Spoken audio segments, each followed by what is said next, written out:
From the Pep Radio Newsroom, these are the stories we are covering at this hour. West Shore's elected school board delayed a full discussion but made clear that it plans to consider a policy restricting LGBTQ plus student athletes. The administration, which was directed by the school board to write the policy, shared a draft with the West Shore Policy Committee and the district's solicitor. A suggestion about universal bathrooms was also on Thursday's agenda, but the discussion was postponed to the February meeting because the committee ran out of time. Ryan Argo, the board secretary and director of federal programs, said universal bathrooms wasn't the term he was given. He then asked the board to share better terms with him for the next time. During the Thursday meeting, Argo said he was asked by Policy Committee Chair Heidi Thomas to put sports and bathroom policy on the agenda. He added the district didn't have any formal documents to add. Thomas, who offered a copy of Northern York County's sports policy as an example, said she would like this done sooner. She explained she wants policies with the definition of the male and the female to have distinction. Apparently, these are the things that really matter, not test scores, not improving students' academic skills, not preparing them for their long-term future. No, this is the crap that really matters. Way to go, York County. Way to fucking go. Board member Abigail Tierney said she had concerns about the policy. It's not that I think the conversation is a bad one to have, she said, explaining the needs to be dealt with sensitivity because there are many people with a variety of views and rights. She added that most people at the table don't qualify for that conversation, and the current presentation is harmful rather than helpful.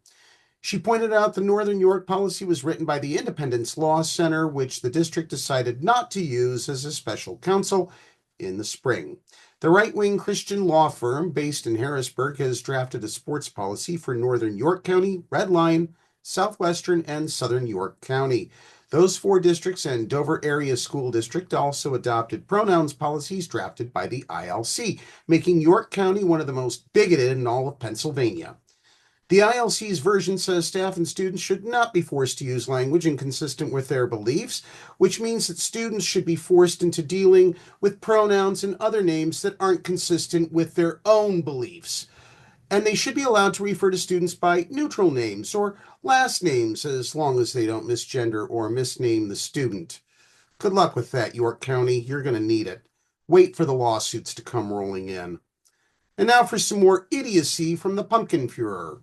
President Donald Trump signed an executive order Monday clearing the way to bar transgender people from military service by revoking a Biden-era policy that allowed trans service members. Trump did not lay out a new ban, though he is expected to do so as soon as his administration moves swiftly to target transgender rights. Once that ban is in place, it is expected to result in one of the largest layoffs of transgender people in history and is likely to face legal challenges out the wazoo. The military is the largest employer in the nation, and transgender people are twice as likely to serve as their cisgender peers. It will also mark the second time that Trump has banned transgender people from military service as president. So what he's trying to do is keep the bans on transgender people up to the same level as the number of times Congress has impeached him. Got it. He first announced a similar ban in 2017, and advocates estimated that once the ban took effect in 2019, 13,763 transgender people lost their jobs. President Joe Biden reversed Trump's ban days after taking office in 2021. On Monday, Trump revoked Biden's reversal while targeting 78 other executive actions taken under the prior administration.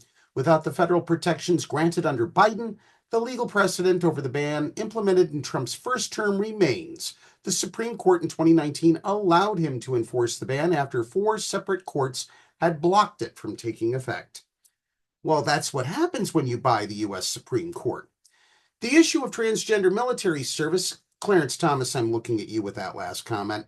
The issue of transgender military service has been debated as part of the broader LGBTQ plus rights movement since the early 2000s. Transgender people were not allowed to serve until 2016 during a time of widespread policy gains for queer Americans. But Trump argued that transgender people hampered military readiness, as if he would know a damn thing, Mr. Bone Spurs, and that gender-affirming health care would cost the government too much money. The Palm Center, a now defunct organization that studied LGBTQ plus military participation, countered that transgender healthcare costs were minimal, totaling around $3 million annually. Monica Helms, a Navy veteran and longtime transgender activist, told The 19th that removing trans people from the military would weaken national security and expose trans people to mistreatment under the Department of Veterans Affairs. The government also loses money by firing highly trained personnel, Helms said.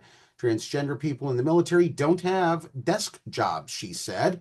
They are aircraft carrier personnel and fighter pilots and others stationed in the Army and the Marines. Trans people are also serving in submarines, just like she was in the 1970s. This is going to be really dangerous for our country, she said. Shannon Minter, legal director for the National Center for Lesbian Rights, said that a trans military ban has deeply dangerous consequences beyond the armed forces. For more information about these stories, turn to the PEP Radio page on the Pennsylvania Equality Project website, paequality.com. Be sure to download the Live 365 app to take PEP Radio with you when you're on the go. That's the news at this hour. Now back to more music on PEP Radio.